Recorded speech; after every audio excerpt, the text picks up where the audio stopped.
Thank you very much for joining us today for such an important and timely discussion. So each speaker will start with a short introduction, and then I'll start by asking about the situation of the moment so we can better understand the magnitude of the problem, and then we will go on to discuss what we can do as the community to make things improve. So we can start with the speaker introductions. And it's seating, do we? Thank you for having me, I should say. A privilege to be here. I'm Neil Clark, I'm the MP for Birmingham North Southwark, and tiny bit of background.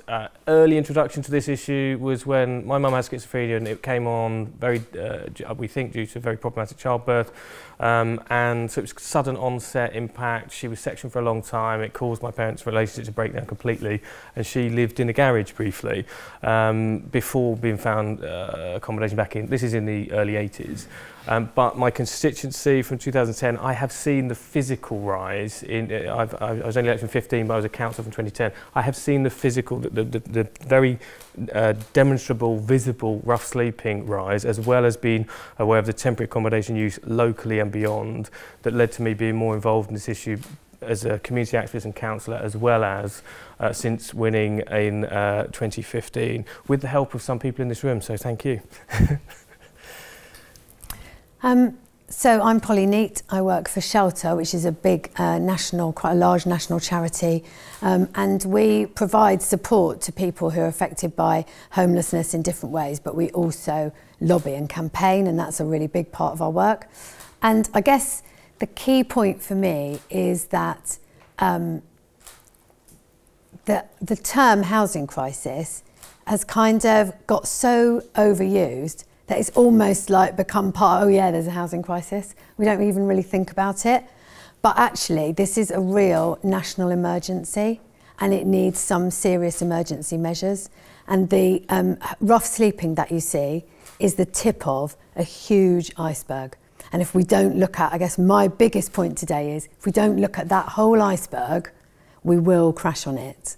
And actually, we're squandering our country's future by allowing the level of homelessness that we have now, as I say, of which rough sleeping is just the most visible part. Good afternoon, everybody. I'm Simon Grange. I started my work in life as a grave digger, and then I moved on to become a police officer. So for the first 25 years of my career, I was either burying people or locking them up. So some years ago, I decided I need to do something a bit more uplifting. So I moved into the charity sector. And I've since worked in disability, international development and homelessness. And I'm now the Chief Exec of Emmaus UK.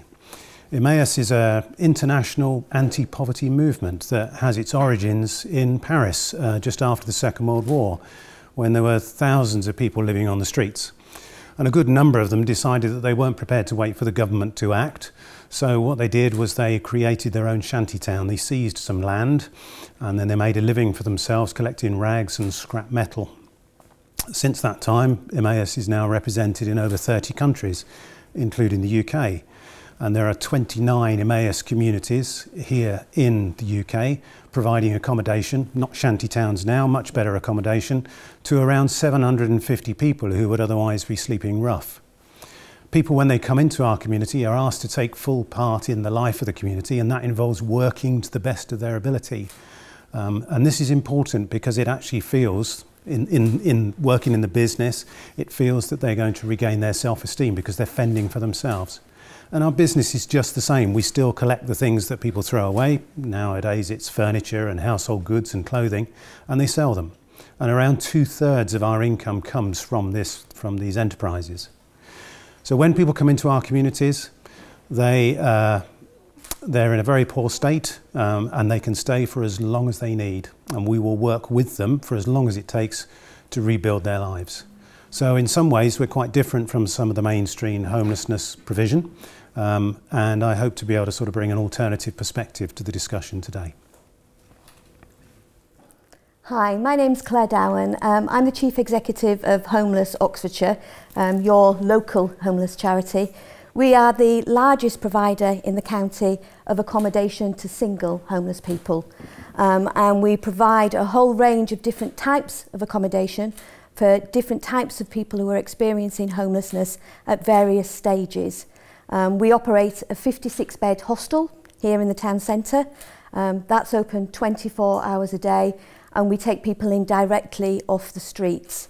Within the hostel, we are working with some of the most complex individuals that require lots and lots of support, and I really welcome the opportunity to talk to you today about some of the issues around rough sleeping, some of the myths around rough sleeping, and how we accommodate people within a hostel environment. But our charity is much more than that, and I'm really proud that we offer a whole range of accommodation in the community. So we have 144 beds in over 25 properties in Oxford and a 14-bed property in Abingdon. And within these properties, we don't provide 24-hour support in the sense that we would in a hostel, although we have a 24-hour call-out. The idea is people will move into these properties and stabilise a little bit. We run a project for people who are coming out of residential detox and who require some stability to stay dry before they can move into the community. We run a project for ex-offenders.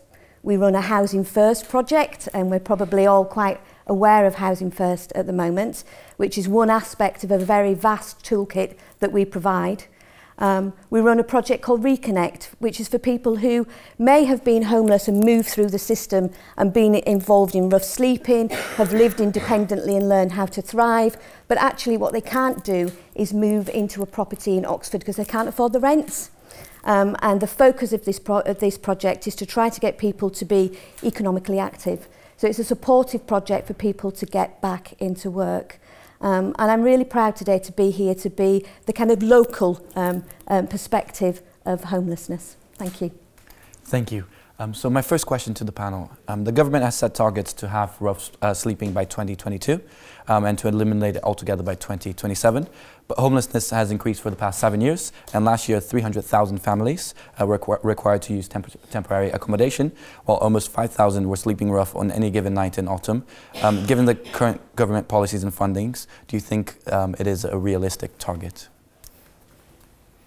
I don't mind going first. I think that the government has ignored the year-on-year increase since 2010 and comes at this from a weak start point, having rolled back a lot of the different support. And none of us will be saying tonight there's one easy solution to this, given the level of interplaying different issues, mental health and addictions, for example. There are lots of different issues, but the government's to announce that you want to halve rough sleeping and then do it through 3 pilots that don't, not even one operating in London, I think is a weak start point, given that we know about a quarter of all rough sleepers are in London and about, is it a third, I think, of all those who are homeless. And this is one of the issues I have with the government's priority, is if the priority is just to target rough sleeping, then you miss the much bigger point that's just been made. The visible rough sleeping is the tip of the iceberg. The iceberg goes much, much deeper, and to have, I think it was 120,000 children waking up, 128,000 children waking up at Christmas in temporary accommodation. And temporary accommodation may sound like, okay, there's a roof over your head, but that is whole families in one room, in many circumstances, whole families in one room on Christmas Day with a shared bathroom and a shared kitchen. So there is no sense of Christmas for those families. And if the government's target is only about rough sleeping because it gets it out of the public eyesight, then that is not good enough and does go nowhere near answering the much bigger and entrenched problems that also, and we shouldn't ignore this, do have long-term cost implications for all of us. If there are much bigger issues for the NHS and healthcare, if those children aren't supported in school properly to contribute in the future, there are far, far longer and higher costs to the taxpayer if we don't take bolder action up front. Yeah, I mean, I agree with most of that, although I wouldn't be allowed to couch it in political terms as a charity CEO. But I think actually, if the government wants to halve rough sleeping and end rough sleeping by those target dates, it can. So do I believe it will do it? Yes, I do.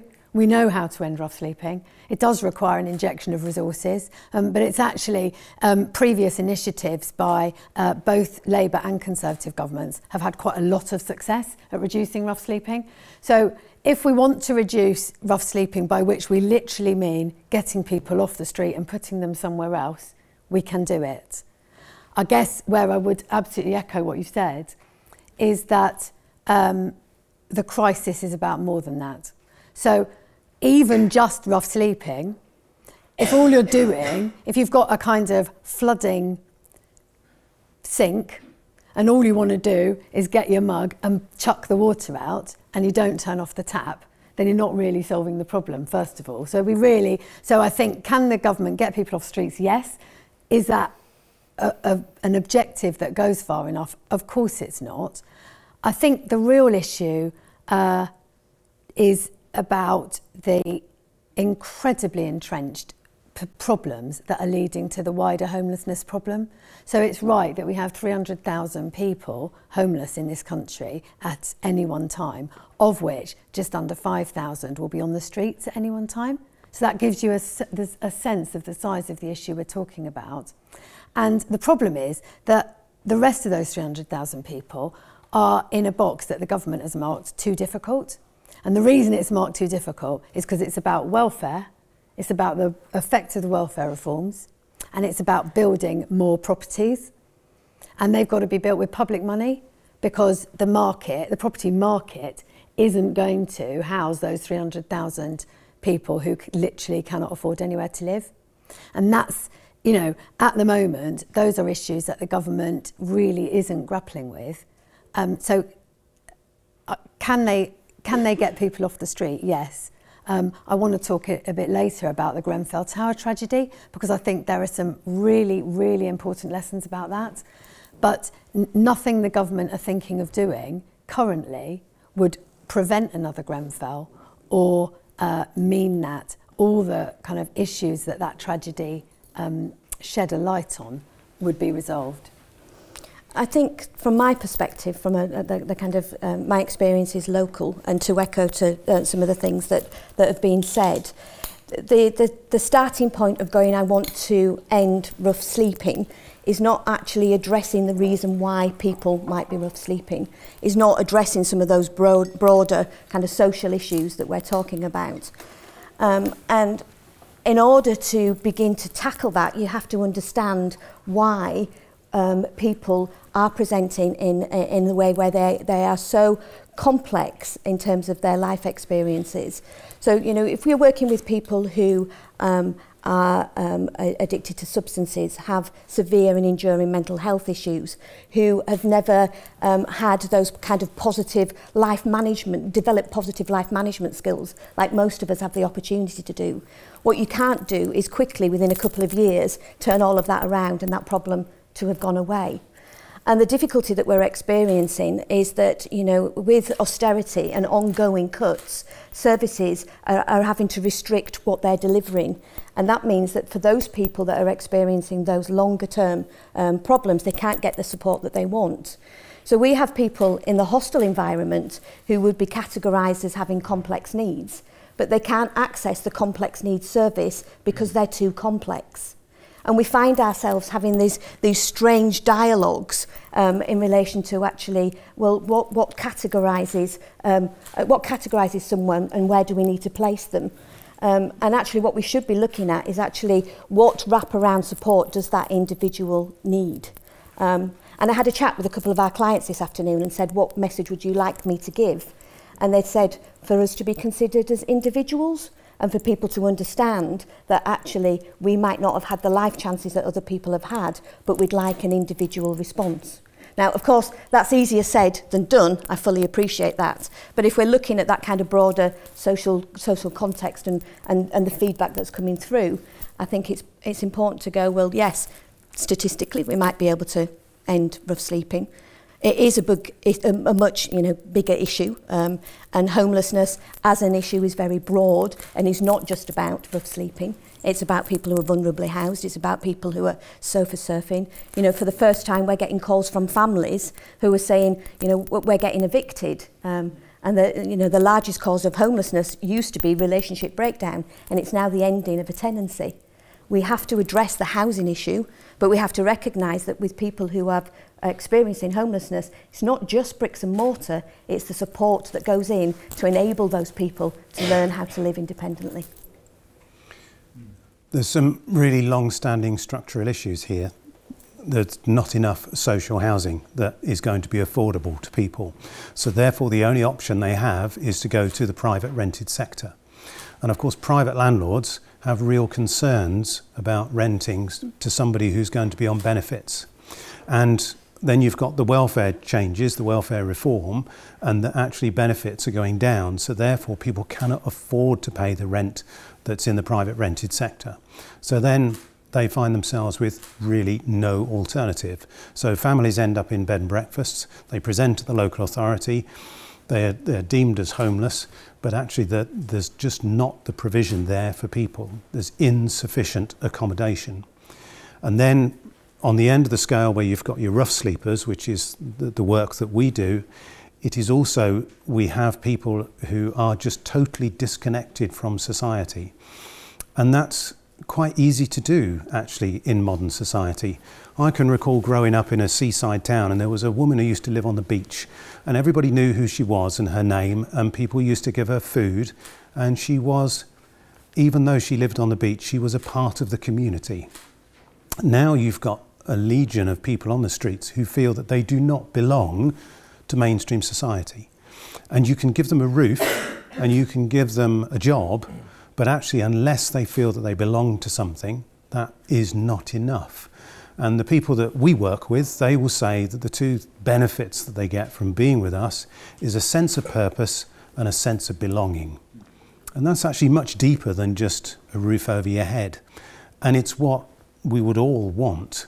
They get a sense of purpose from the fact that they're asked to work and fend for themselves and everybody else in the community. And they get a sense of belonging from actually living communally. And there is even a community on the street. So when you take people off the street and you put them into accommodation, they quite often gravitate back onto the street because that's where they feel they belong, and there are people there who know them and understand them. Thank you. As a follow-up question, so Claire, you mentioned austerity and cuts to services, which previously provided support, such as psychiatric services and housing, has meant that a lot of charities have had to do a lot more work with fewer resources. What do you think have been the biggest challenges to homelessness charities, and what can we do to try and improve that situation? The biggest challenge that we face is just the sheer volume of demand. So, and probably the single biggest short-term thing that could be done to help that would be to end the freeze on housing benefit, because what the freeze on housing benefit means is that so even for people who are working, the gap between what they're earning and the cheapest rents in the private rented sector is so big that they can't afford to live anywhere. That is basically the issue. And you're absolutely right to say that the single biggest cause of homelessness now is the ending of a private tenancy. So it's being evicted from a private tenancy. And you're talking about quite a few, you know, the Prime Minister's just about managing families. They're not just about managing, they're not managing at all. And a lot of that is to do with welfare reform. If you're going to unfreeze housing benefit, though, you're then basically turning on a tap that there's no off switch of it, because as rents go up and up and up, you just will end up paying out more and more and more and more in housing benefit, and that's why the government froze it. So what you then also have to do is have some form of rent control, because otherwise what housing benefit is doing is just paying landlords to put their rent up. So I've got a certain amount of sympathy with why housing benefit was frozen, but it absolutely has to stop. It has to be unfrozen, because it is driving people into homelessness. And if you're going to unfreeze it, as I say, then you have to do something about the affordability of housing as well. The biggest thing that needs to happen in the longer term is just to build more homes. So, and you're absolutely right to say that those need to be what we now call social housing or council houses. And we're building the lowest, we have a total housing emergency in this country, and yet we're building the lowest level of social housing since the Second World War. So we are not building houses that the people who really need them can afford to live in. And some of that is to do with the way housing development works. So we've got a market at the moment. Well, if I go to the market and I've got no money, I can't buy anything in that market, can I? So the market only delivers for people who have spending power. And at the moment, so if I take Kensington and Chelsea, for example, which is where the Grenfell Tower is, housing developers in Kensington and Chelsea, when they get planning permission, they're told that 50% of the housing has to be affordable. And that's what the electorate in Kensington and Chelsea is told, that 50% of all developments here will be affordable housing. So that's the basis of the agreement. But then there's a thing called viability, and the developer can then go to the council. Oh, I can't actually make profit on this development, enough profit on this development, if I have to build all those social homes. So I can't build them now, so I'm not going to. And if it wasn't for that opt-out clause, there would be at least 700 more social homes in Kensington and Chelsea, that's just one borough, than there are today. That would house the people displaced by the Grenfell fire many times over. But they're not there because we've got a market, and it's entirely, you know, people who are private companies are there to make a profit. That's absolutely fine, but we need to take that motive out of the provision of social housing because it's absolutely failing. Can I chip in on that point and then just take it back to Chester, because I know others want to come in on that as well. There are some ways around this. Planning law does not aid councils who want to do more very well at all. We need an overhaul of planning legislation at national level to make sure that rules are enforced on a whole range of issues and communities are better involved in that. But my own council, Southwark Council, has the biggest council house building programme in the country. In partnership with housing associations and the private sector. So I was literally at right next to Tower Bridge today, iconic, globally recognised site, and there are brand new social housing, social rents on Tower Bridge Road. Tower Bridge 1 is part of that, so, and paid for by the private development next door. And the reason the council got much more of a contribution is because it forced the developer to come to a legal agreement before going to planning.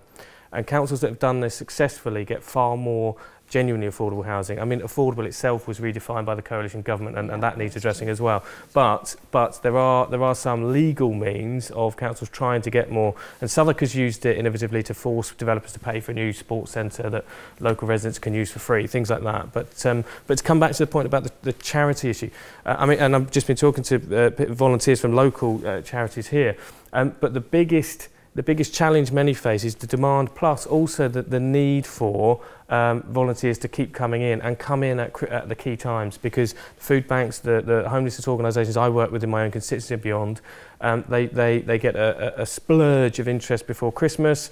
And then between Christmas and New Year, when the council is running on skeleton crew and food banks aren't even open in most cases, there's just nobody around. There's nobody there to provide support, and you've got even more alienation and isolation of some incredibly vulnerable people. So do please volunteer and be consistent volunteers.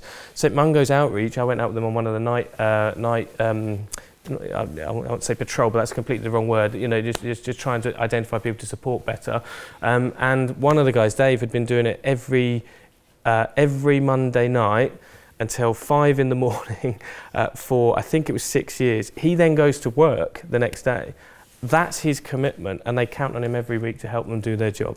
I think there's something within that, because we have 150 volunteers on our books, and there is something about involving your local community to understand the issue and be involved in it. But I think there's also, in terms of that notion of the cuts and how you make things work, for me, there's something really interesting in the fact that, you know, to a large extent, we're a government-led charity. The majority of our funding is public authority funding. And with that comes the requirements of the Commissioner in how you deliver the services. So we are largely required to make sure that people only stay with us for 6 to 9 months, with the exceptions of projects like Housing First, where people can stay longer. We rely on housing benefit, which means that we can't accommodate people that don't have recourse to public funds. And so actually we find ourselves in a situation where we have a huge range of provision, but the way that we're funded inhibits us from being able to meet that need. And I think that we need to have a conversation in how the government funding is used and the relationship between, you know, within this case, we've got a very good relationship with the City Council, but they are requiring us to work in a certain way that almost inexorably dooms us to failure. And that creates a big rub for me, is how do we consolidate the use of that funds to meet the need and genuinely meet that need.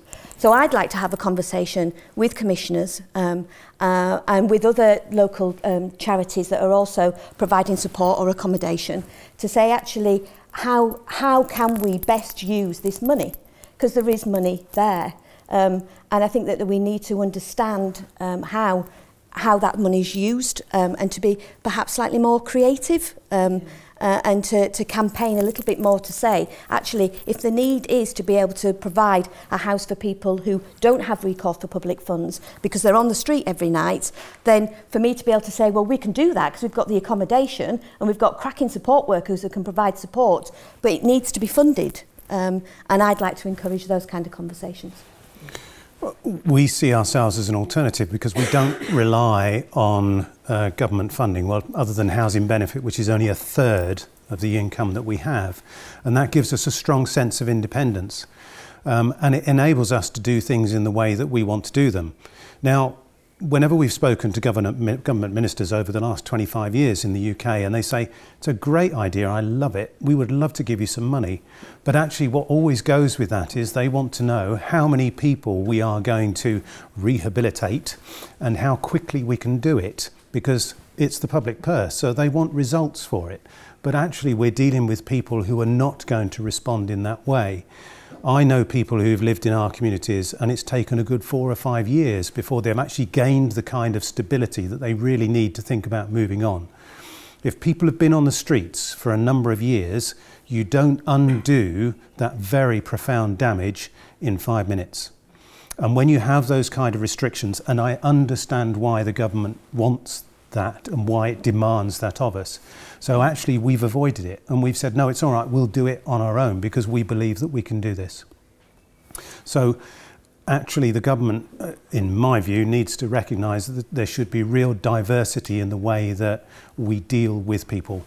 Every single person that you see on the street or who has no accommodation is a different person with different issues.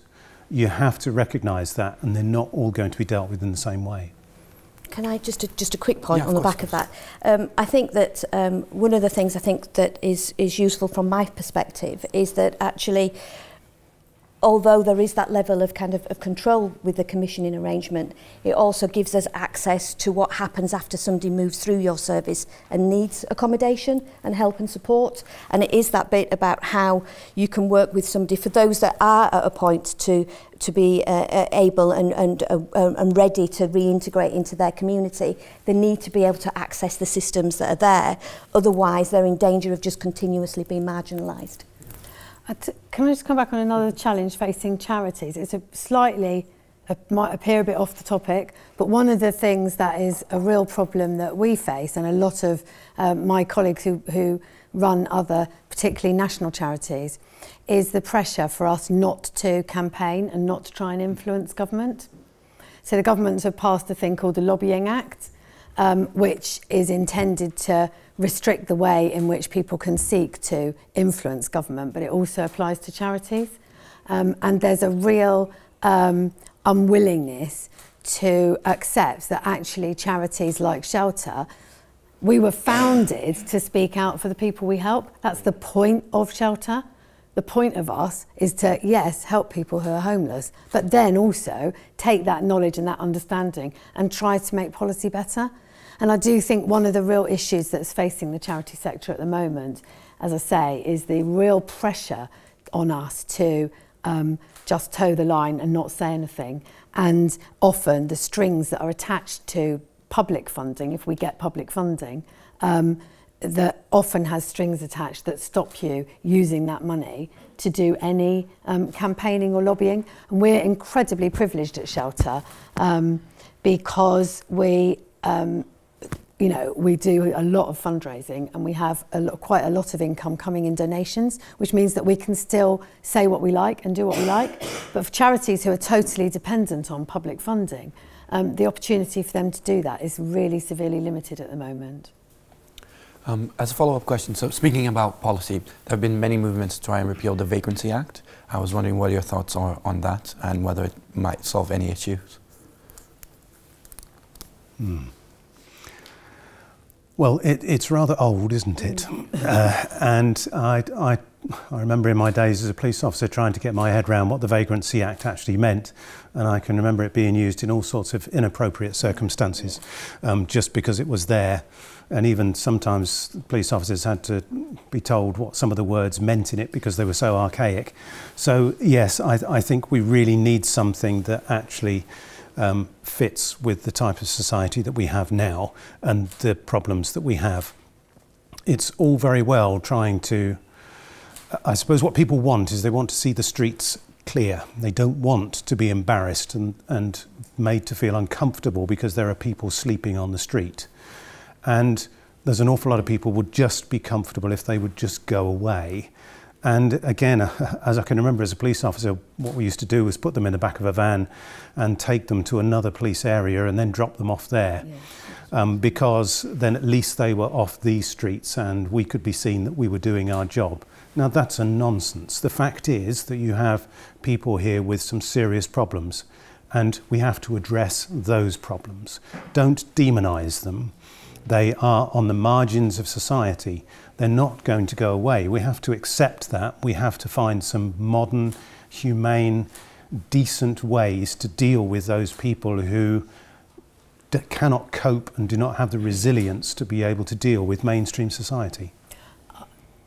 I totally agree with all of that, but I think the issue of stigmatisation actually goes much broader than street homelessness. So I think we are losing touch with compassion for people who, for whatever reason, aren't part of this sort of fantastic property owning democracy that we supposedly are all part of.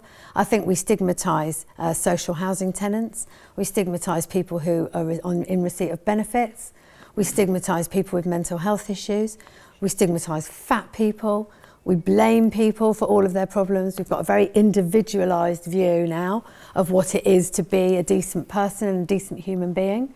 And I think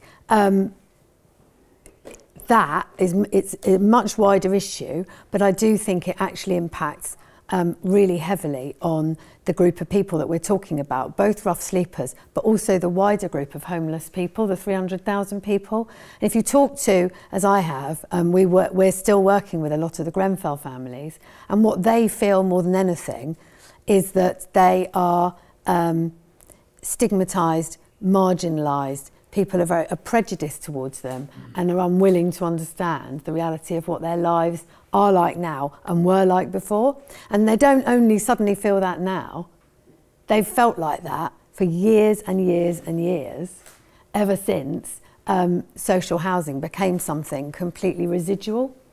And we've lost touch of the welfare state in this one really important respect of housing. So all of us now, if, God forbid, one of us should walk out on the street and get knocked down by a car, we assume that somebody will come along, pick us up, take us to hospital and patch us up. That does not exist in housing. There is no right to a decent home in this country. It's the arm of the welfare state that's been completely forgotten. In fact, it's been amputated. It just isn't there now. When I used to work for Women's Aid, which is a domestic violence charity, and I met women, a lot of women doing that job, who would rather live every single day in fear for their lives than risk making themselves and their children homeless. And the reason for that is because there's nothing there. Once you're homeless, you're no one. There's nothing for you. You will not get the kind of decent accommodation that we all probably imagine is the equivalent of that ambulance and getting taken to casualty. It isn't there.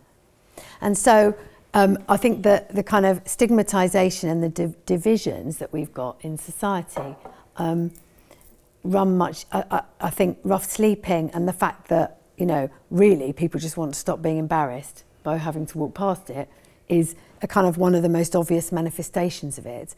But I think it's a real issue for the whole of society. And if we want to solve the housing crisis properly, and I'm sure Southwark is great, but the fact remains that we are building the lowest level of council housing since the war. And if we want to do that, if we want to change that and we want social housing, we also need to think about what sort of communities do we all want to be part of, and what role should social housing play in creating those communities? How can we have more integrated communities so that the people who rushed to help during the Grenfell fire, who lived very, very nearby, that was the first time they'd ever set foot on a council estate. Not because they'd never lived in one, but because they were too bloody terrified to set foot in one. What kind of society is that? So we really need to think about the role of housing in our welfare state and the role of housing in the sort of society that we want to be. And, you know, if those questions are too big and difficult compared to just picking up people rough sleeping and getting them off the street, well, you know, they are big and difficult. That's life. We're going to have to get to grips with it. Can I to kind of tie some of that together and go back to the Vagrancy Act? And there's been, and we may have seen it locally in the press, around dispersal orders and moving homeless people from one place, invariably just to another. And then I recently had an inquiry from local press in relation to the shop fronts that have got lots and lots of possessions, where during the day you might just see lots of quilts and a shopping trolley full of things, and going, actually, how can we solve that problem? And I think one of the things which, you know, it kind of takes us slightly off topic, but I think it's useful to look at homelessness as not just being a political issue, is that actually if we have a dialogue with the person that is sleeping there and the shop front that they're in front of, you know, one of the great things that we do is that we have communication with local businesses. So if somebody is sleeping outside of the front of the shop, actually, you know, sometimes I can walk through town and there'll be people asleep outside the front of Clark's shoe shop. Well, the staff will come out and say, morning, it's time for you to move on now. It's not confrontational and people get up and they move. It doesn't solve the problem, but it's a more positive focus on that dialogue. If you then have a conversation with Clark's and say, okay, actually, what's your corporate social responsibility? What are you doing to help solve this problem? Then what we end up getting is a group of socially minded people that are coming together to deal with a problem. And we're not just looking at the government and politicising it as an issue. So I think we all have a responsibility within this room to be able to have those kinds of conversations and go collectively, how can we work together to tackle some of these issues? And I wandered down Queen Street before coming here, and it's actually Jones and Primark which are shut down, where the bedding is being stashed. Yeah. And there's two problems there. There is the unregulated, not properly taxed online shopping outlets. I bet if I won't embarrass anybody who asks me for a show of hands on who uses Amazon. Amazon aren't paying the fair contribution. Boots aren't paying a fair contribution, and you can make consumer choices about that. And governments can make political choices, because it hasn't been a political imperative or it hasn't been the political will to tackle some of that that issue. We're saying austerity's been there for 8 years, it needs to end, but there are other ways to also collect a greater contribution to help tackle this problem amongst others. Sorry, I should take my phone off before starting. But on the vagrancy issue, it doesn't answer anything. It's out of date. It's come back to the fore because of the royal wedding. It really goes nowhere near tackling a much bigger problem. And obviously, I would agree that Southwark is great, and I would say that Southwark is great. But that doesn't mean we don't have problems. So Southwark has got the biggest council housing programme, but it also has a waiting list of 10,000. And it was in Southwark where a private development actually installed the spikes on the floor to stop someone sleeping outside the front door to that block. Again, just an attempt to move a problem on, not an attempt to address the problem. And that is where it's needed. I even found this over back in when the man died outside Westminster itself. Literally the turnstile door to Parliament was where that man was found. And what I found shocking wasn't just the fact that he'd died, but that actually shone a light on an issue that you guys will see far more, that this happens every week. The local charities involved there said there'd been 2 other deaths within the fortnight before that one happened. It was just simply because it was outside Parliament that it struck a more national interest and guidance there, and it meant that it was clear that people had walked past that problem and not done enough, those who actually hold the keys to change. But what then shocked me was some of the response, because the minute it was found, but he'd committed crime and he shouldn't have been in the country. It's like, well, allowing him to die at Westminster Tube Station didn't change any of that. And you know, there are other interventions that could have better supported without the shame, and I do think it's a shame on our national conscience of having someone die on the doorstep of Parliament. More could have been done and should have been done. It's also this, I guess it's a link to what I was trying to say about this deserving and undeserving thing. So when you find out someone's committed an offence, suddenly you feel, it's almost like you feel, oh, well, it's okay then that I don't have to worry about that then. Phew, that's all right. Do you know what I mean? And I think what we see a lot at shelter is families in just incredibly inadequate accommodation.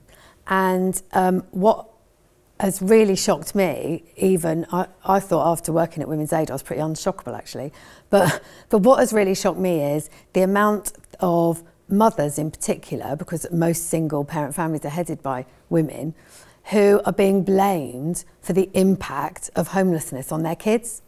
So we had a case, this was about a couple of weeks ago, I met this woman, and she was living in a one room in a hostel with her 2 children. One of them was 10-month-old baby, and there was not enough room in this one room to crawl.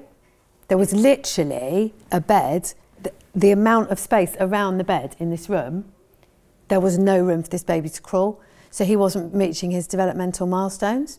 And now she was threatened with both kids being taken into care because of neglect. This is not uncommon. So in what sense is that woman neglecting her children? But if you put another lens on it, yeah, she's not had the happiest history herself. She was in care herself. She does find being a parent quite overwhelming. Her circumstances sure as hell aren't helping with that. But, you know, she does find it overwhelming, as I think a lot of people do, a lot of us do. But, you know, the response that we're bringing to into that woman's life is entirely about punishing her for the end result of all the experiences that she's had in her life. And that, in a different context, is exactly what we're doing to street homeless people as well.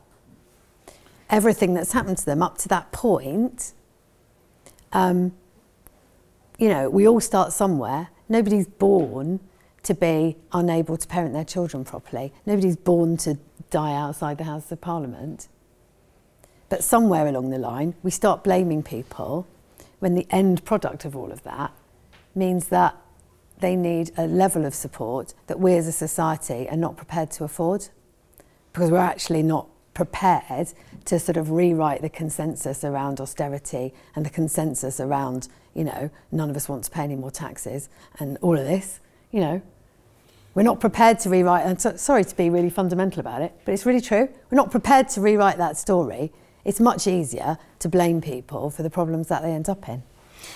The average life expectancy of somebody living on the streets in this country is 47 years of age. If you compare that with the index in a number of developing countries, that doesn't stand up too well. And certainly when I used to work abroad in developing countries and I used to say to people about the problems that we had, they found it really difficult to understand why there were people living on the streets in the UK. Yeah. How on earth can that be, they would say. And yeah, it's difficult to explain. It is, yeah. And in 2005, it was about 450 rough sleepers, that most visible part. So we have dealt with it more effectively in the past. It's not that it can't be done, but it does take the right choices and sustained support. Thank you. We'll take some questions from the audience now. So if you have a question, please raise your hand and wait for the microphone to reach you. And please stand up. So the first question will go to the just there. Hi, thank you all very much for that sharing, Justin. I just want to raise an observation that coheres with your point and ask a follow-up question in response to that. So I think I was walking past a rough sleeper outside the union actually the other day, and they were telling me how they need around 17 quid or so to get to Backpackers Hostel, and the fact they'd been out there for 5 hours and there were, you know, hundreds of people walked past dressed in fancy suits and all that, but none of them bothered even stopping by to give them a 50 cents or 50 pennies and whatnot. And it just really struck me as quite remarkable in the city where the so-called power elite and whatnot of the future governing body and whatnot of this country comes from. or large swathes of them at least. It's unclear why, given the wealth of so many people, they remain so apathetic nonetheless to the plights of people sleeping rough on the streets. And it's literally, you don't have to give them much, just £1 each, and 17 people giving them £1 each. That's one night off the streets. And then 100 people giving them £1 each, that's an entire week gone. And when you go up to these people, they say, it's because of structural problems, things that they can't solve, it's political issues. I agree, they are structural issues that we all have to tackle. But don't they think, and I think this is a more general question about apathy, and don't they think that their apathy is also a structural cause for this very problem? And as such, what do we think we could do to change the apathy of, say, students or the younger generations out there? Because generally speaking, this is a problem that is affecting politics, and there's that complete disregard for others that causes, in many ways, I think, the political inertia and the bureaucratic deference that we talked about just then in this panel. So that's my question in general. Thank you. Thank you. Can I pick up first on the conversation that you've had with a rough sleeper? Yeah. So there are lots of people, and this is quite contentious, there are lots of people that are sleeping rough, who are expressing that they are legitimately homeless. There are lots of people in the town centre now who will say, please can you give me some money for the night shelter? You don't have to pay for those services. There are lots of people that are in our hostel that are out during the day saying that they are homeless, and of course they're homeless because they're in a hostel, and they're saying that actually they need money to be able to have accommodation that evening. We need to have a conversation about the legitimacy of some of the people that are rough sleeping and not be afraid to have that conversation, because there are genuine people who are rough sleeping. But we need to be also aware that it's almost an economy on its own for some people. Now, that doesn't make it right, because for some reason that economy has developed and is existed and is prominent, and there's a reason why that's happened, and that can't be right. But we have to address that issue.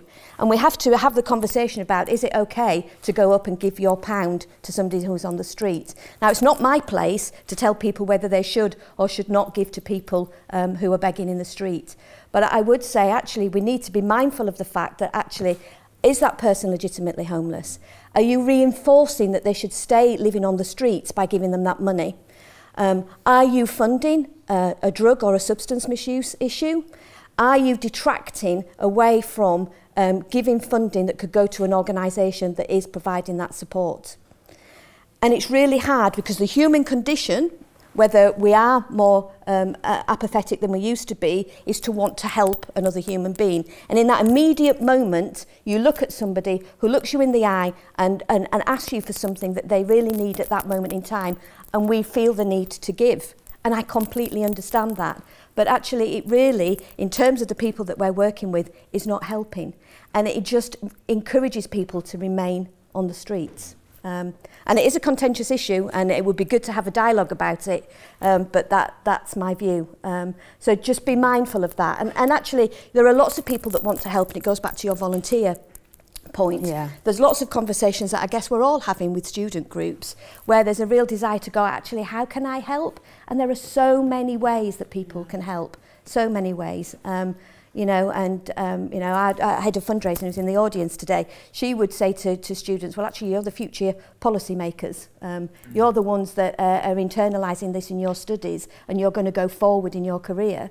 But now, whilst you're here, come and work in our kitchen. You know, we serve over 75,000 meals a year.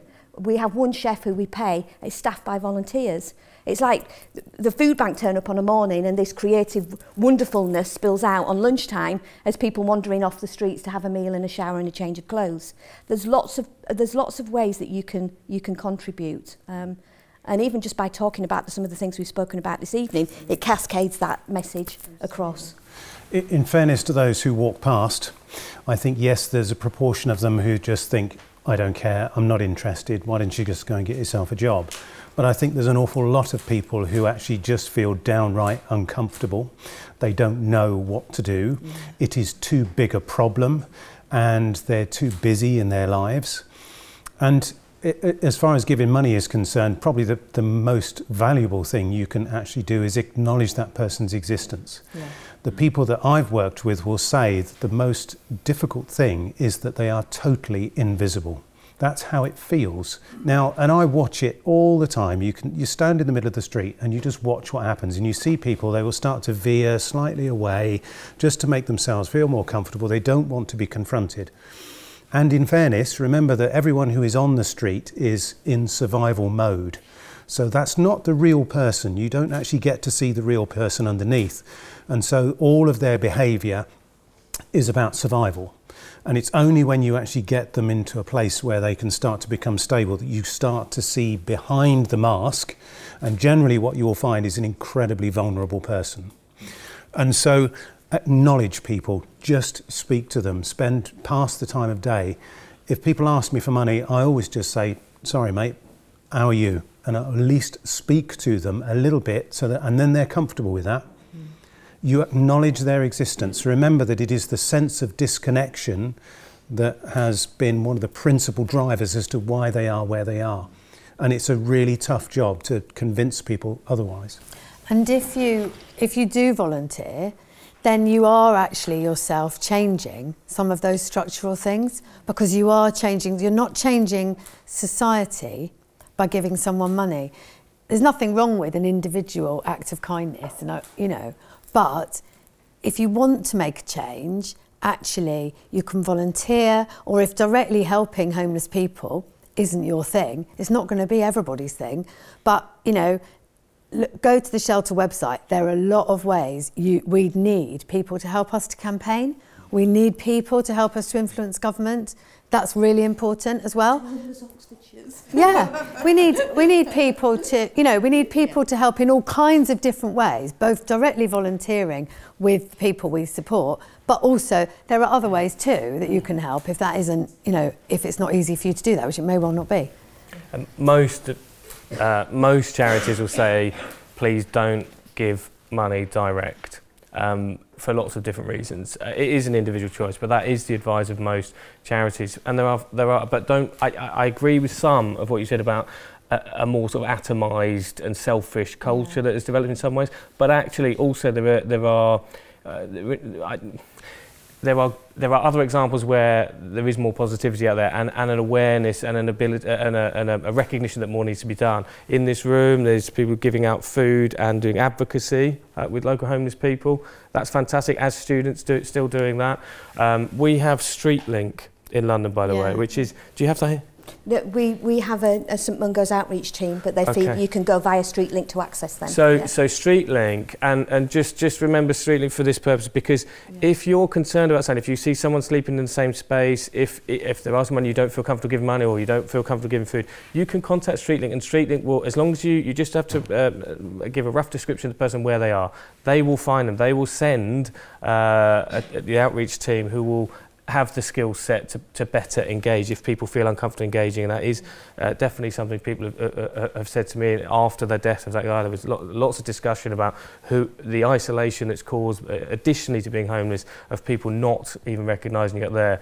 But StreetLink is amazing. And when the cold weather spell, the really cold weather, extreme weather hit, the Mayor of London put out a call for to advertise StreetLink, and a call for public donations to support their work.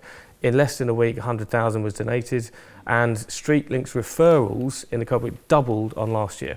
So I think there's a public recognition of the need to do more. There's a recognition of the problem. That's probably contributed by the fact that there is so much more visible rough sleeping, as well as a more general awareness of how acute the housing crisis has become for more people. And I should say, I mean, how this comes to me as an MP is often in my surgery sessions. People come in, there was one today, but I've had a 24-year-old mum with a baby just 5 months old.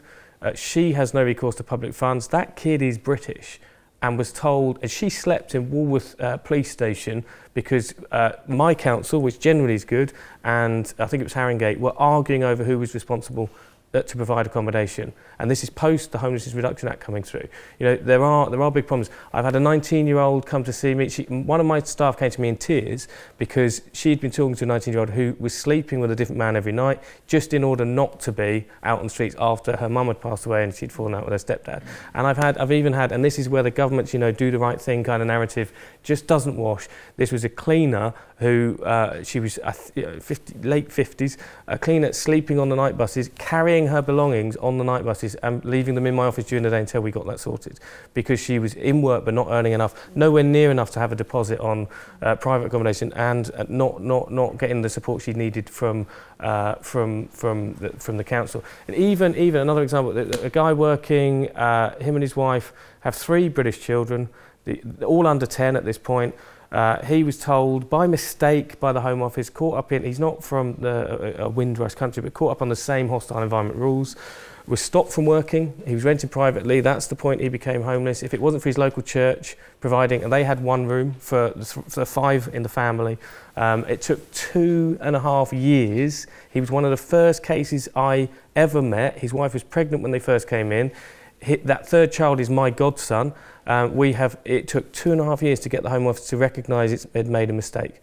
That's how it presents to me as a member of Parliament, on top of what I see and how I'm involved. And one thing you could do, if it's not one already, I imagine there is one. I know there's one, not to present any rivalries, I know there's one in Cambridge because Daniel Zeichner does it, he's the MP there, and I do one in Southwark for the Robes Project. But do a sleep out. You do, okay, and raise money for this. Yeah, do that, because it's raising awareness and it's raising funds, so you can help indirectly, but the money goes to a good organisation to provide that direct support. Do it somewhere significant. We do it in front of Southwark Cathedral. I've done it for 3 years. It is actually horrible. I'll be honest, I don't enjoy doing it, but I know it makes that one event and the auction and other bits that start the night off raise a massive chunk towards the Robes Project, which operates in Southwark and Lambeth, whole 6 months funding that they need to provide accommodation and food for homeless people in my bit of London. So if you're not already doing a sleep out, get involved. If you had enough members of the Oxford Union sleeping out there for a night, the future David Camerons and whatnot, that would raise awareness of the housing crisis. Absolutely. Do we have any other questions? Yeah.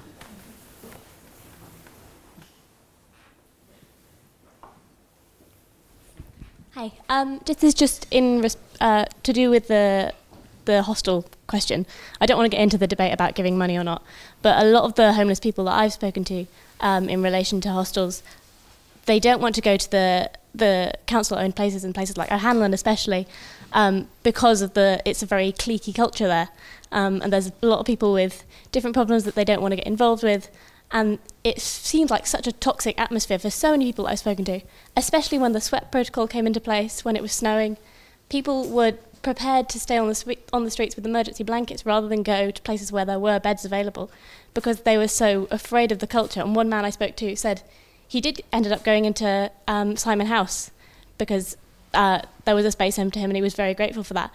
But he said that he knew when he was going into that would set him back months in terms of his mental health recovery, because he was mixing with these people again. So I don't know if it's right or not to give people money to go into hostels, but that's the reason why they're asking, because they don't want to go into these toxic environments. So how do you think you can improve the environment in these great, theoretically great places to stay, but make them an actual safe and comfortable place for these people to be? Because that relates specifically to our service in terms of O'Hanlon House. And I think I'm quite pleased actually that you've asked that question, because there was lots... The way that students can support is by communicating a message. And for me, it's about an understanding of the context behind things before you communicate that message. A hostel environment is not for everyone, but it is not a toxic environment. It's an unsuitable environment for some people who feel that they can't live in a collective environment with 56 other people who may be experiencing quite significant issues. I think what I'd like to say is actually, I think that there is value in us getting together and having a conversation about actually the dispelling some of the myths that I think that, if I'm honest, come forward from people who, the severe weather emergency protocol is a government initiative. It is usually if the temperature drops below 3 degrees for 3 consistent nights, then we open up for additional people to come in and access our services. As a piece of kind of politics, there's the argument of, well, why should you only offer something for 3 nights when the temperature drops below? Why can't that provision always be there? There's lots of really interesting conversations to have that we probably haven't got the time to do now. And I would say, get in touch with us and come and have a look round O'Hanlon House. Come and have a chat to some of the clients that are in there that actually it's saving their lives by being in a hostile environment. It's enabling them to come off the streets. It's a platform to move on to some of our more independent communities that we house within the other properties that we have. For some people who elect not to use that service, when that's the only thing that's available to them, they'll kick back and say, actually, I'd rather sleep on the streets than go in there. And that's their choice. I mean, ultimately, nobody should have to make the choice to live on the street. But the allocation of SWEP is such that there's so many beds allocated to people in certain areas. And if you can't have Richard Benson Hall or you can't have Simon House, you have to come to O'Hanlon. And you can't say, I don't want to come to O'Hanlon, so therefore you'll get a place at Simon House or Richard Benson, because that's not how it works, because the logistics of organising that provision is really quite complex. So we need a little bit of a shared understanding, and I think that we ought to get in a room and thrash that one out. Hostels are very much the front line. We have the luxury, shall we say, when people come to our community, we can make decisions about whether it's appropriate for them to come into our community at that time, taking into account who else is in there, the type of environment. We try to keep a balance between people with alcohol problems, drug problems, mental health, and it's a delicate balance. When you're running a shelter, you don't have that luxury. It's just there are people and they're going to come in and you've got to be able to control it the best you can. Can I add a couple of, I mean, some of the people who I've seen who were refusing support when I've gone out with St Mungo's or whoever it might be doing different kinds of support services, there was one who said he wouldn't go to one because it was a Christian shelter and he just didn't think it was a fit. So the faith basis of some provision can be a barrier. And again, but this is... For me, this is because the state has rolled back on what it will do. We've become reliant on philanthropy and charity and faith rather than the state take its full role on these issues. I also went out during the really extreme weather period, and there was this Brazilian guy who was going to come into some temporary accommodation, but because they have a no alcohol policy, usually they actually told him that they wouldn't enforce it for that particular night because of the weather, but they do have it, and they have it because there are other people who are struggling and are trying to stop, so they have it for good reason, but he wouldn't go in because he wanted to drink. We have others there's a couple who sleep in a subway near the Elephant Castle near where I live, and they're there because they don't want to engage with anyone else because they're so fearful of their status to be in the country. They're so fearful that Charities will work with the Home Office or others and they will end up at risk. And when you put that in the context of, we talked before about no recourse, I'm not sure everyone will understand what no recourse public funds is, but people assess it, no right to have housing benefit, child benefit, anything else. And basically the government, the coalition government passed this through, and they forced councils, in the context of massive cuts, 40% to many councils, to take on new costs for children's services that were just simply not there before. And is it section 7 or 17? I can't remember which it is. But these are councils like mine who will bend the rules to keep families together. In other parts of the country, they don't do that. Jess Phillips gave an example at our last all-party group meeting of families so fearful that their children will be taken away from them, they would rather sleep rough than work with an organisation to help them. Those are British children. The council has a duty to support the children, not the parents. That is the hostile environment writ large. It is completely unacceptable. It means we have different tiers of citizenship, and it means in my part of the country and elsewhere, we have children growing up who are at school, and the school near my home has 50 children from no recourse to public funds, families. We have children growing up next to others on the highest end of the income spectrum. Their families being treated very differently. Their rights as British children are different to those other children. Imagine the damage that is doing to their lives and their perception of us as a country and us as a society. It is unimaginable, and if you want any kind of policy that will breed hatred of our own country, that is it writ large, and it absolutely has to change. And I'm glad that the Windrush scandal and despicable way this government have treated people has brought more attention to that issue, and I hope we see policy change that enables families not to be put in those circumstances. Now, the other example I wanted to give, because this happened as well when I was out on the team, a really young couple was sleeping in a disused business doorway, and Eamon, who runs the local team, said, oh, they know them quite well.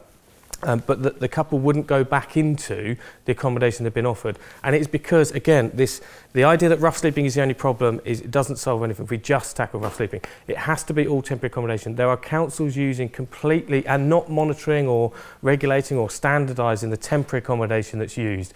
That couple would rather sleep in that doorway in the coldest bit of winter because their neighbours, they're in the same house, were so, their behaviour was so chaotic. Now, that may not have been their fault due to addiction or whatever it might have been, but the pressure for that young couple was that they would rather sleep outside. Now, that has to change, and that can only change through better regulation and better monitoring of the temporary accommodation sector, because there are too many disreputable landlords taking advantage of the national housing crisis. And again, we can't get out of that without building more, but it's also about how we manage the temporary accommodation that many councils and charities use.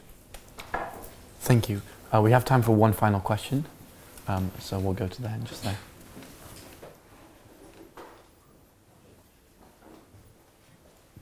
Thank you. Claire, I think it was you said that we were the policymakers of the future. So I want to have a little look about the future. And there's, so in a Joseph Rowntree Foundation report, they found a 62% overlap between homelessness and institutional care. And a massive swathe of that was people who had been in care from a young age. So I wonder what the panel think the best way is of breaking the cycle of homelessness for people who have been taken into care, they have been picked up. And it's not just a case of sort of my parents were homeless and I've never known anything else. I have gone into the care system, but it hasn't stopped me from my own path into homelessness.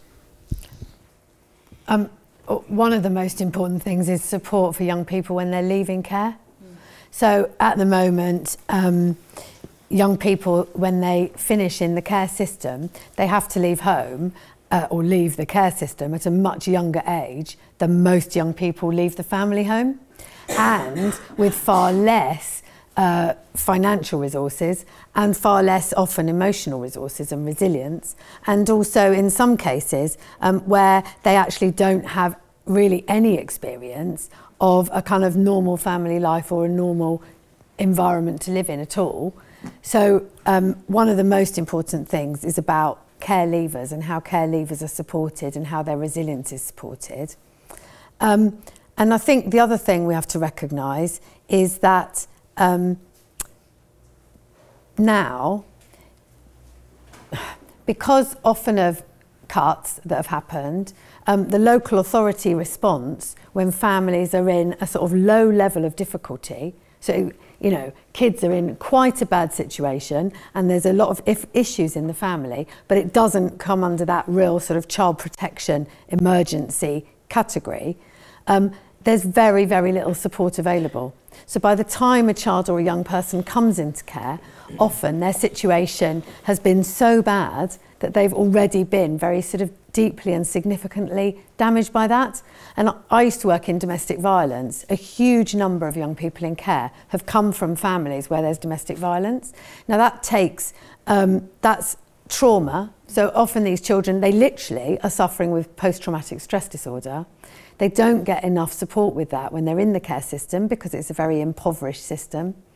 Often they've moved schools, so they don't have as many educational opportunities as other children and young people. And then, as I say, they have to leave care very abruptly and fend for themselves. And often they're moving out of care straight into a bed and breakfast because we've got a housing crisis, we haven't got any social housing. So, you know, there isn't anywhere really to put them so they can get their life on a firm footing. So a lot of it is about kind of structural issues with the care system and leaving care in particular. And if you row even further back, it's about the lack of support going into families in the first place, that if it was there, would stop young people coming into care. So if women who were experiencing domestic violence knew they had somewhere safe to go to with their children, where they would be supported to recover, then those children would be much less likely to end up in care. And the women we work with at Shelter, you know, particularly women with no recourse to public funds, as you were saying, often the best we can get advocating for them with the local authority is the local authority will say, we'll accommodate the child because they're a British citizen, but you're homeless.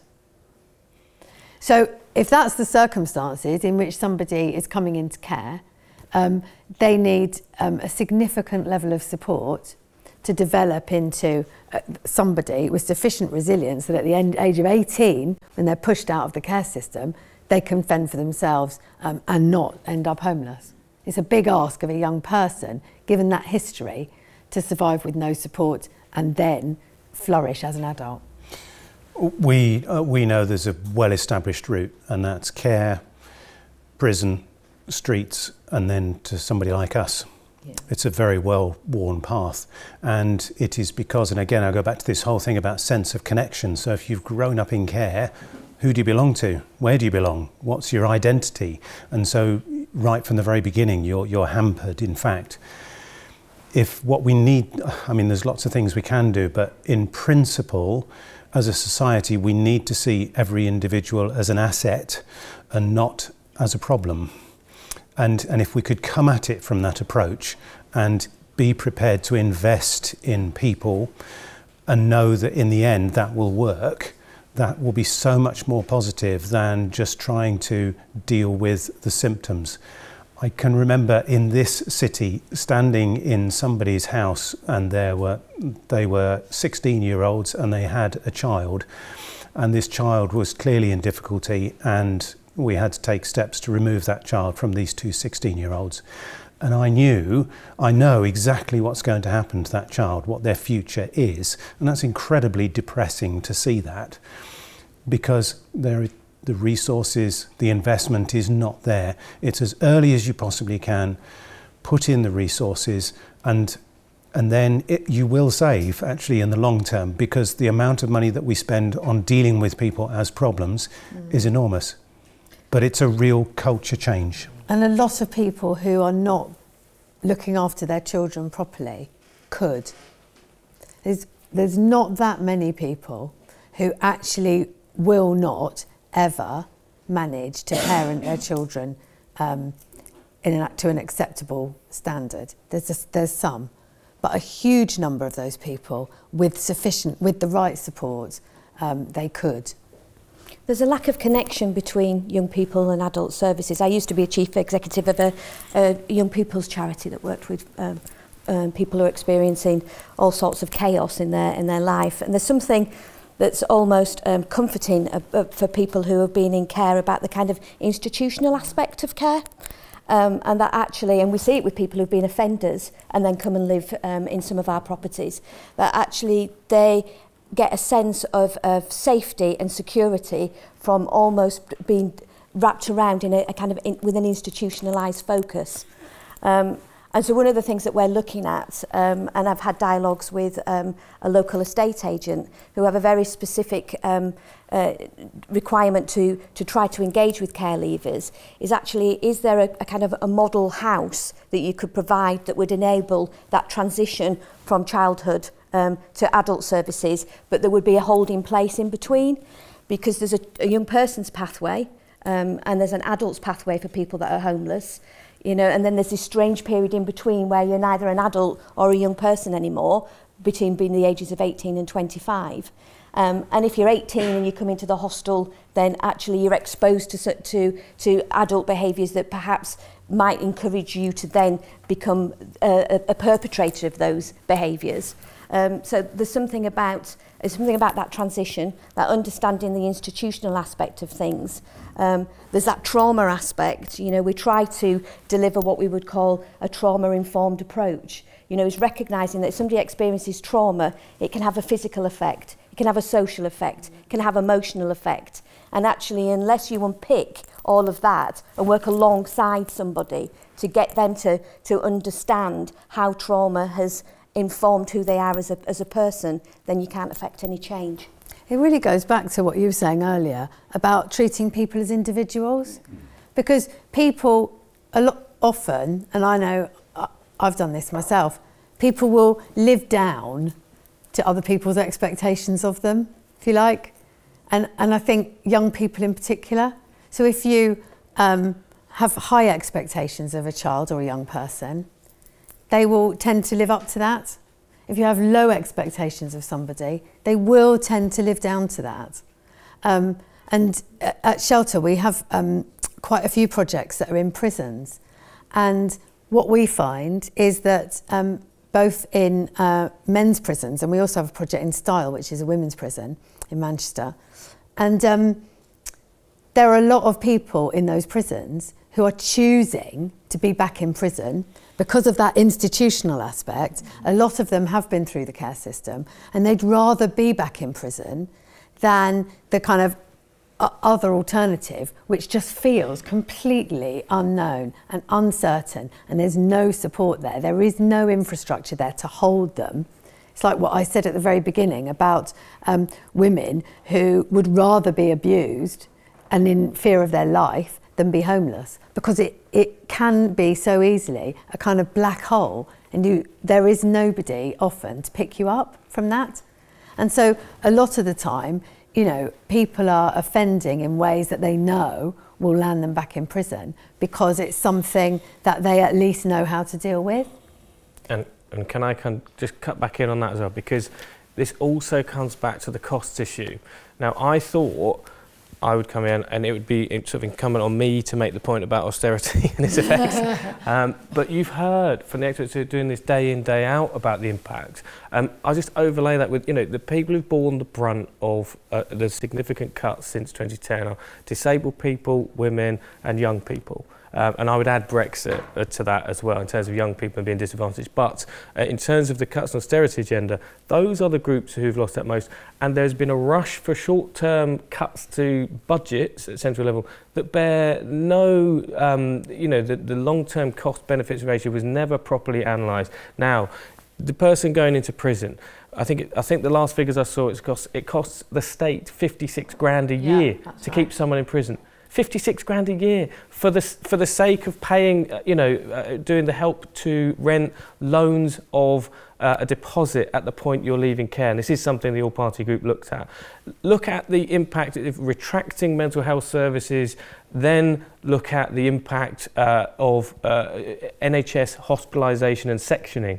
You know, you're talking about £500-600 multiple pounds a night to section someone who has been denied psychotherapy or other support. In some cases, it comes right down to the medication and other issues. So, you know, for much cheaper interventions, earlier interventions, we are paying a very significant price already after 8 years of these measures. And just on you know, specifically on care leaves, that deposit scheme is absolutely crucial. But also look at the imbalance in income potential. If you're on a young person, you're entitled to less benefits or less housing benefit, what are your chances? What are your options? How do you build a deposit in my bit of London? It is an impossible ask that the government have set. And we need to rebalance that intergenerational fairness, which is something the Select Committee has looked at. And it does tend to be, I know it's not a massively popular thing to say, the generation that benefited most from the reforms that were introduced by the Labour government in welfare and housing on a whole range of measures post-war are exactly those who are leaving young people your age to suffer greater now and pay more and face more challenges and costs now. And I think what we really need to remember as well is the society we're living in, with all this unfairness and all this atomisation that you were talking about over there, about giving people, do you give people money or not? You know, this society that isn't valuing a huge number of our fellow citizens, we chose that. We chose that society. My generation did. Yeah, well, you know, I think most of us could have done more. I didn't either, I would say, but I could have done more. We all could have done more. You know, there's a really, you know, Changes by David Bowie? And in that song, he goes, "Where's your shame? You've left us up to our necks in it." Do you know that line in Changes? That's what all of you lot, students, should be saying to us. Because, and some of you in the audience are closer to my age, I can see, than you are to student age. But most people, that's what you students should be saying to people my age. We chose people my age because we love the idea of owning our own homes and having loads of money. And, you know, I was a young person in the 80s and that's what it was all about. And I'm influenced by that. Even though I'm the CEO of Shelter, I'm influenced by that. We all chose the society, and you're going to have to choose to change it, I'm afraid. But that is a choice, because actually, we chose this shitstorm. You can choose something different, but you've got to get on with it. I would flag up just one thing. Home ownership has fallen. The Labour Party still, to the best of my knowledge, does still support home ownership. We're not nationalising housing. That's not something that I've seen come from the shadow finance team. No, but not everyone in this room who's a student will ever be able to own their own home. But we do have, and it's online now, the 50-point plan on housing, which includes 1 million homes, half of which are social housing. The other half private, so it would support, all tenure on housing, and we've all been shortchanged, and shortchanged for many decades on housing in particular. I'm very conscious of the fact that we could leave you all feeling terribly depressed on a Friday evening. So just to give you some, to give you some hope, I have been privileged to see a number of people who have been able to turn their lives around if you create the right environment. Absolutely. And I can think of one young man in his early 20s who came into our community. There's no way he should have been there, but as a 12-year-old, his mother had died, his father couldn't cope, he ended up in care. He then ended up with a cocaine habit, mental health issues. He came into our community. After a 4 or 5 year period, he gained stability. And he became a very useful member of the community. And we sent him off to Africa for 2 weeks to go and get involved in an Emmaus work camp. It was helping a group of people in Benin. There he met a Spanish volunteer who became the love of his life. I went to his wedding and he's now happily married and he's got 2 children. So it can happen, but it's about the amount of investment and time and effort that you're prepared to put into people. Yeah. So. That's right. All right, thank you. Unfortunately, that's all we have time for today, but if you'd like to continue the conversation, a few of the panelists will join us in the members' bar. Please join me in thanking the panelists today.